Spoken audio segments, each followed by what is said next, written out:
সবাইকে সংবাদ এক নজরে স্বাগত। সঙ্গে আছি আমি বুশরা জাহানিমা।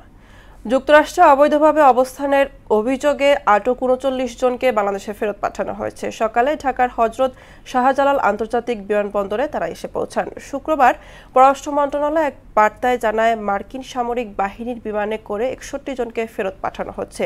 তবে এসেছেন ৩৯ জন বাংলাদেশি। শুল্ক কমাতে যুক্তরাষ্ট্রের সঙ্গে কোনো গোপন চুক্তি হয়নি বলে জানিয়েছেন বাণিজ্য উপদেষ্টা শেখ বশির উদ্দিন।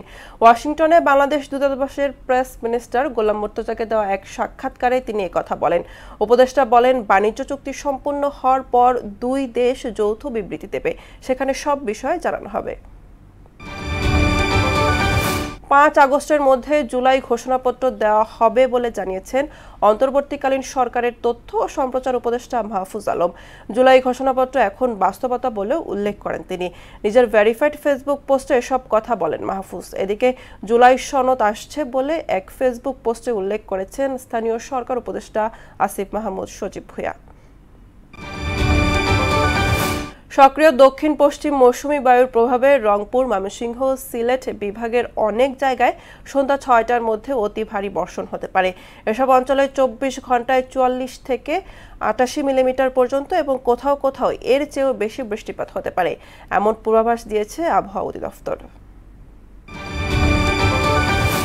ইসরায়েলি হামলায় গাজায় একদিনে প্রাণ গেছে আরও ৮৩ ফিলিস্তিনির, আহত হয়েছে ৫ শতাধিক। এদের মধ্যে ৪৯ জনই ত্রাণ নিতে গিয়ে গুলিবিদ্ধ হয়ে মারা যায়। এদিকে গাজা উপত্যকায় ত্রাণ সহায়তা পাঠিয়েছে আরও ৬ দেশ, তবে তা অনাহার মোকাবেলায় যথেষ্ট নয় বলে জানিয়েছে জাতিসংঘ। সাবেক রুশ প্রেসিডেন্ট দিমিত্রি মেদভেদেবের হুমকির জবাবে রাশিয়ার কাছাকাছি অঞ্চলে দুটি পারমাণবিক সাবমেরিন মোতায়েনের নির্দেশ দিয়েছেন মার্কিন প্রেসিডেন্ট ডোনাল্ড ট্রাম্প। শুক্রবার নিজ সামাজিক যোগাযোগ মাধ্যম ট্রুথ সোশ্যালে তিনি একথা জানান। এক পোস্টে মেদভেদেব ট্রাম্পকে হুমকি দিয়ে বলেছিলেন, রাশিয়া অত্যন্ত বিপজ্জনক ও শক্তিশালী। ওভালে দ্বিতীয় দিন শেষে ইংল্যান্ডের বিপক্ষে ৫২ রানের লিড পেয়েছে ভারত। দিন শেষে দ্বিতীয় ইনিংসে টিম ইন্ডিয়ার সংগ্রহ ২ উইকেটে ৭৫ রান। ৫১ রান করা যশবি জয়সওয়ালের সঙ্গে ক্রিজে আছেন ৪ রান করা আকাশদীপ। এর আগে দ্বিতীয় দিনে ১৫ উইকেটের পতন হয়। দিনের শুরুতে ২২৪ রানে অল আউট হয় ভারত।